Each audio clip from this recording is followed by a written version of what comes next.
কারোর অপমান প্রতারণার শিকার হলে কষ্ট হয়, ইচ্ছে করে কড়াই গণ্ডায় সবটা ফিরিয়ে দিতে।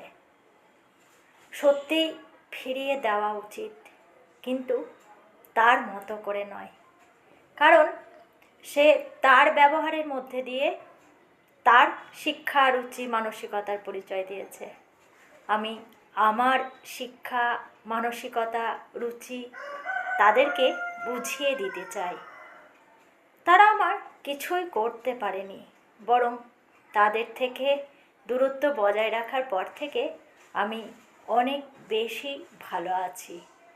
আর যারা আমাদের খারাপ চায়, খারাপ থাকা দেখতে চায়, তাদেরকে আমি খুব ভালো আছি দেখানোটাই সবচেয়ে বড় প্রতিশোধ। দরকার নেই কারোর খারাপ আচরণের জবাব খারাপ করে দেওয়ার। শুধুমাত্র চুপচাপ সরে এসে নিজের মতো করে ভালো থাকাটা রপ্ত করলেই ব্যাস, আপনি জিতে গেলেন। আমার লেখা একটি কোট। নমস্কার।